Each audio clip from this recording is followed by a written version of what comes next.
Good morning, student. This is Rajesh, and today I am going to tell you your civics chapter 1 equality in democracy. Dear student, actually we start this lesson. If you remember, in my first video we discussed what is democracy, the key feature of democracy, and types of government in the world. Why democratic government is better than all of them, we are going to discuss here. But as well as democracy has advantage, democracy has also some disadvantage. As we go further, we discuss about all the advantage and disadvantage too. So if you remember, in the first video we discussed what is democracy. So a type of government in which people elect their representative which form the government known as the democratic government. India is the biggest democratic country, and those video we discuss some key feature of democracy. So if you remember, I told there democracy has 6 key element. अगर हम इसको की element की बात करें कि क्या इसकी प्रमुख विशेषताएं हैं, तो मैंने आपको 6 की एलिमेंट के बारे में बताया था. नंबर 1 रूल ऑफ लॉ, कानून का शासन. देखो इसी को चेंज कर लो, अगर वो डेमोक्रेसी नहीं है तो लॉ ऑफ रूल है, लेकिन अगर डेमोक्रेसी है तो रूल ऑफ लॉ है. Law of rule means law यानी शासन से कानून बनाना, और रूल ऑफ लॉ का सेंस होता है कि कानून का ही शासन हो. सो फर्स्ट अगर हम एलिमेंट देखें, जो मेजर बहुत सारे एलिमेंट होते हैं जो हमने बेसिकली जो इम्पोर्टेंट, अगर हम 6 की एलिमेंट देखें तो मैंने आपको 6 बताया था. Number 1 rule of law. Number 2 universal adult franchise. Actually franchise is a word which come from the French word. Actually franchise is a French word, come from the franc.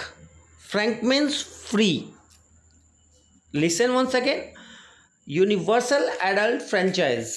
पहले हम इसको देख 6 एलिमेंट को डिस्कस कर ले. Number 1 rule of law. Number 2 universal adult franchise. Number 3 active participation of people. Number 4 protection of human rights, मानव अधिकार का संरक्षण. And equality and justice. आज हम इसी पे डिस्कस करेंगे equality and justice as well as universal adult franchise. इनको आज हम डिस्कस करेंगे. So and last one is the separation of power. ये आपके टेक्स्ट बुक में नहीं गिवन है, बट हम इसको भी डिस्कस करेंगे कि सेपरेशन ऑफ पावर कैसे हमारे कॉन्स्टिट्यूशन में जो है सेंट्रल गवर्नमेंट और स्टेट गवर्नमेंट के बीच में कुछ पावर्स जो है कैसे सेपरेट हैं. सो आज हम स्टार्ट करेंगे, 2 चीज़ पढ़ने वाले हैं. नंबर 1 कि what is universal adult franchise और ये कहाँ यूज़ होगा. And next is the equality. आपके टेक्स्ट बुक में एक क्वेश्चन भी राइज हो जाएगा कि हम कुछ स्टोरी देखेंगे जहाँ पे तो इक्वलिटी नज़र आती है एक डेमोक्रेटिक कंट्री में, लेकिन सेम पीपल अगर हम दूसरे कंडीशन में देखते हैं तो बहुत इनइक्वालिटी फेस करता है. तो क्या हम इस स्टोरी के माध्यम से, इस स्टोरी के द्वारा हम ये जानने का प्रयास करेंगे कि equality exist everywhere in our country और some inequality also exist in our country. I'm sure you also face some inequality in your community as well as in our country. So people, so student, universal adult franchise की हम discuss कर रहे थे. ये है क्या, फिर आपको जो मैंने आपको दिखाई दे रहा होगा स्क्रीन पे, ये हम अभी बात करेंगे कि क्या है यह।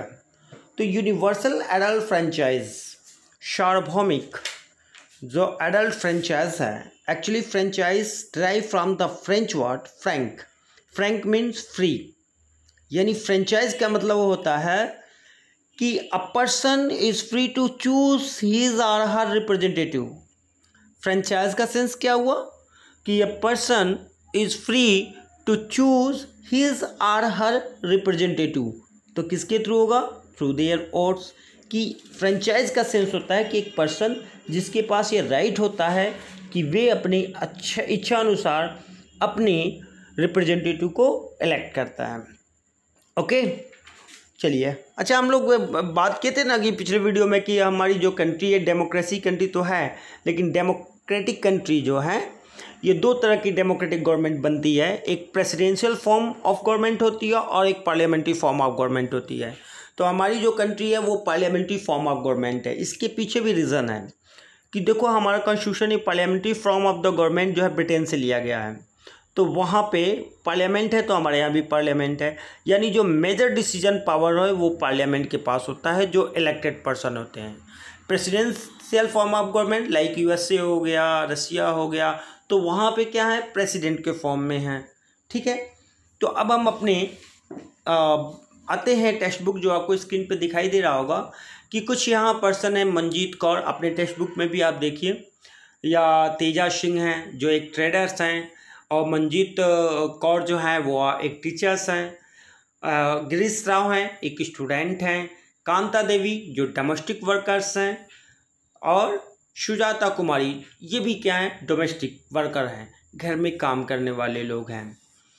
एक स्टोरी गिवन है यहाँ पे कि कांता है कि वो क्या कहते हैं, on the election day Kanta and her friend Sujata are waiting to cast their vote. Vote होता है ना जो है यूनिवर्सल एडल्ट फ्रेंचाइजी जो राइट्स हैं, जहाँ हम अपने रिप्रेजेंटेटिव को इलेक्ट करते हैं। तो इक्वालिटी को डिस्कस कर रहे हैं कि क्या इक्वालिटी सारे सराउंड में, हमारे हर रिस्पेक्ट में क्या वो इक्वालिटी हमें है।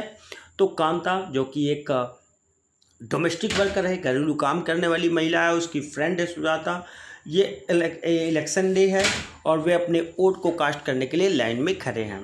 ठीक है, जैसा आप स्टोरी में दिखाई दे रहा है। सो कांता कहती है, go on Kanta, it's your turn now. देखो कांता, अब तुम्हारा टर्न आ गया है, लाइन में जाओ, तुम वोट करो। ये कहती है, I will vote for the candidate who has promise to bring pipe water to our area. जैसा हम ऐसे अपने रिप्रेजेंटेटिव को इन्हीं सभी चीज़ों को लेकर के और इलेक्ट करते हैं कि हमारे लिए वो क्या कर सकते हैं। आप रिप्रेजेंटेटिव किसको बनाओगे? जो आपके लिए कुछ कर सके। ओके, अब हम नेक्स्ट में देखते हैं कि कांता नेक्स्ट जो चीज़ है, सॉरी यस, सो कांता देखती है कि वेल उसके साथ वो देखती है कि उसके लाइन में और भी उसके जो एम्प्लॉयर हैं, जो उसको जिसके घर में वो काम करती, वो भी क्यू में खड़े हैं। क्यू मीन्स लाइन में वो भी खड़े हैं। साथ में बहुत सारे और लोगों को देखती है जो कि वेल्दी हैं। सो वहाँ तो उसे इक्वलिटी दिखाई देती है कि each vote equal and equal value, सबके वैल्यू सेम है और सभी जो है अपनी लाइन से वेट करके और वोट कर रहे हैं। तो वहाँ लगती है कि वो उसको लगता है कि यहाँ हम इक्वल हैं, बिकॉज कि we have the equal right.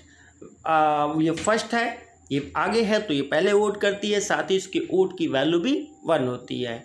लेकिन ये क्या होता है, देखो कहता है, एक है कि Gudiya has been running fever and I have to take her to the hospital, but I will have to finish the work at sahib house first.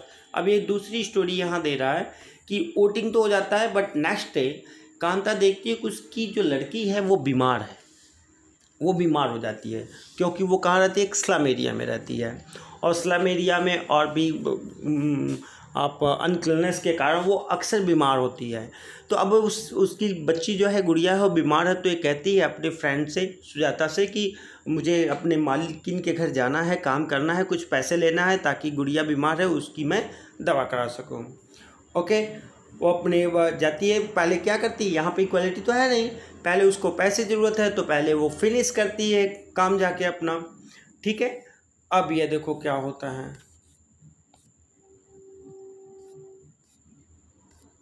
Okay, okay चलो देखते हैं।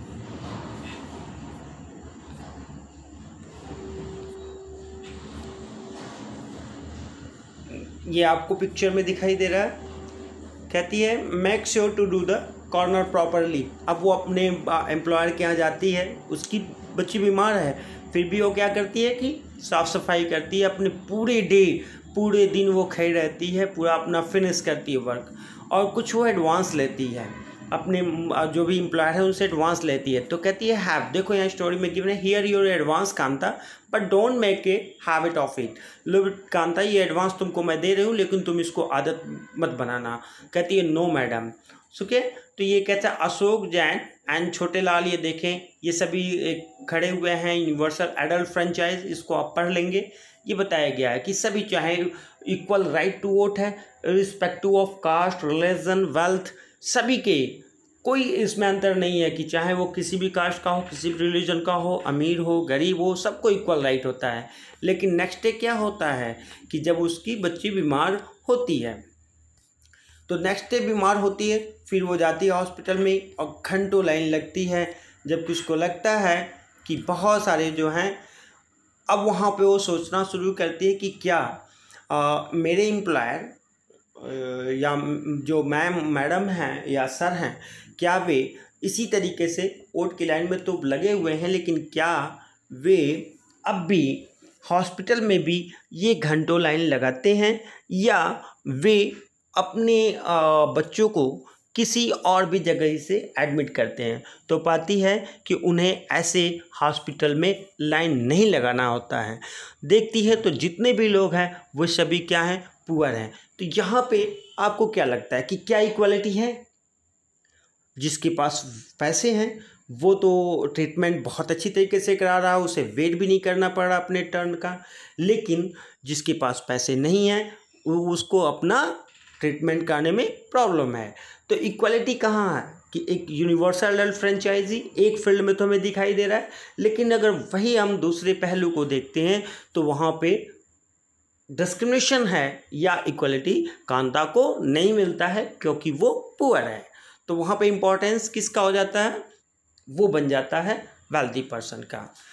Other kinds of inequality, Kanta is one of the many people who live in the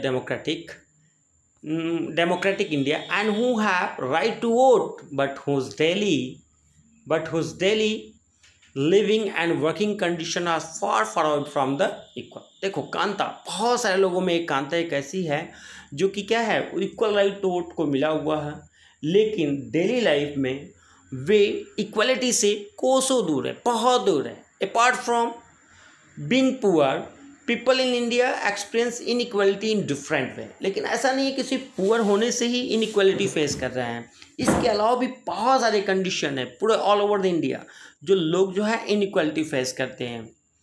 जैसे let us see what is the means by reading the two story given below.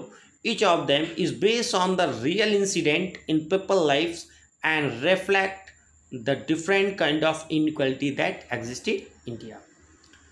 एक और हम देखते हैं इसके साथ ही साथ और दूसरे फॉर्म में भी इनइक्वालिटी जो है फेस करना पड़ता है पूरे ऑल ओवर इंडिया। एक जो इंसिडेंट है, एक जो और हम कॉमन फॉर्म ऑफ इनइक्वालिटी ले लें वो होता है कास्ट सिस्टम। आप ये ज़्यादा से ज़्यादा देखोगे जो रूरल एरियाज में है, ग्रामीण इलाकों में है, एक तरीके से कास्ट उनकी क्या है, आइडेंटिटी हो जाती है, और उनको इन कास्ट पे डिफरेंट तरीके से इनइक्वालिटी फेस करनी पड़ती है। स्पेशली जो लो कास्ट पीपल हैं जिन्हें दलित कहते हैं। दलित का दैट मीन्स ही होता है ब्रोकन, जो टूटे हुए हैं। सो जो अर्बन एरियाज़ है यहाँ हमको थोड़ा सा कास्ट सिस्टम कम दिखाई देता है, लेकिन इसका सेंस ये नहीं है कि वो नहीं है। बहुत सारी स्टोरी आपको मिलेगी जो यहाँ पे आपको कास्ट जो है और रिलीजन में इनइक्वालिटी आपको देखने को मिलेगी। इसी कास्ट पे उन्होंने ओम प्रकाश वाल्मीकि जिन्होंने एक जूठन लिखा है, उस जूठन में उन्होंने अपनी ऑटोबायोग्राफी लिखी है। आप टेक्स्ट बुक में पढ़ लो कि ऑटोबायोग्राफी जूठन किसका है, ओम प्रकाश वाल्मीकि का। वे उस बुक्स में लिखते हैं कि जब वे क्लास 4th में होते हैं, पहले तो बताते हैं कि मुझे जो है सभी बच्चों के पीछे बैठाया जाता था, साथ ही जो है मेरे मैट भी अलग होते थे, ऐसे होते थे कि हम उसको टच भी नहीं कर सकते थे, दूसरे उसे टच न कर पाएँ, और मैं सबसे पीछे डोर के पास बैठता था। एक इंसिडेंट का वो जिक्र करते हैं जहाँ पे क्लास 4th में वो पढ़ रहे होते हैं। सभी बच्चे तो पढ़ रहे होते हैं, लेकिन टीचर उनको वर्क देते हैं कि आप जो है स्कूल की सफाई करो। क्यों? बिकॉज यू आर अ दलित, क्योंकि तुम क्या हो, निम्न कास्ट से हो। अब बाकी बच्चे तो पढ़ रहे हैं, टीचर हैं, लेकिन वो क्या करते हैं कि पूरे प्लेग्राउंड स्कूल की सफाई देते हैं। वो बहुत छोटे बच्चे होते हैं, कहते हैं कि प्लेग्राउंड बहुत बड़ा है और मैं इस लायक नहीं हूँ कि सारा जो है उसको साफ कर पाऊँ। टीचर्स कहते हैं कि मुझे देखते भी हैं और कहते हैं कि जब तक करोगे नहीं तुम जो है पानी भी नहीं पी सकते हो। उन्हें पानी भी नहीं पीने देते हैं और पूरा प्लेग्राउंड वो साफ करते हैं। वाल्मीकि लिखते हैं, ओम प्रकाश वाल्मीकि, कि डस्ट जो है बिल्कुल उनके फेस पे आ जाता है, पूरी तरीके से वो टायर्ड हो जाते हैं। सभी बच्चे इसको देख रहे होते हैं, टीचर्स भी देख रहे होते हैं, और ये कपल डेज यानी कई दिनों तक चलता रहता है। अनफॉर्चुनेटली, या कह सकते हो कि फॉर्चुनेटली, कि उसके फादर निकल रहे होते हैं तो ये इंसिडेंट देखते हैं। वे टीचर पे गुस्साते हैं और ओम प्रकाश वाल्मीकि को स्कूल से बाहर लेके जाते हैं। तो क्या आप यहाँ देख रहे हो कि क्या ये इक्वालिटी है? जहाँ पे आप इक्वल राइट टू वोट में इक्वालिटी पा रहे हो, वहीं अगर हम देखते हैं तो दूसरे कंडीशन में इनइक्वालिटी फेस करना पड़ रहा है। इसी तरह की एक दूसरी स्टोरी है जो रिलीजन बेस्ड पे है, और वो स्टोरी है mister and Mrs Ansari. Actually जो स्टोरी आप पढ़ लो वो अपने टेक्स्ट बुक में, mister and Mrs Ansari live in A city, और वो एबल होते हैं, उन्हें एक रेंट की हाउस की ज़रूरत होती है, और वो एबल होते हैं कि उसका रेंट जो है आसानी से दे सकते हैं। तो वो प्रॉपर्टी डीलर से संपर्क करते हैं, कहते हैं कि मुझे एक घर चाहिए रेंट पे। वो कहता है हाँ मैंने कुछ देखे हुए, मैं आपको दिला दूंगा। लेकिन वो जाता है बहुत सारी जगहों में, मिस्टर और मिसेस अंसारी पाते हैं, घर में जाते हैं, उन्हें पसंद भी आता है। लेकिन जैसे ही ऑनर, ये हाउस ऑनर इस बात को सुनता है कि इनके रिलीजन को जानता है कि ये मिस्टर एंड मिसेस अंसारी हैं, तो कहता है कि नहीं, हम आपको नहीं दे सकते क्योंकि हमारे घर में मीट नहीं बन सकता, मीट खाने वाले को हम नहीं देते हैं।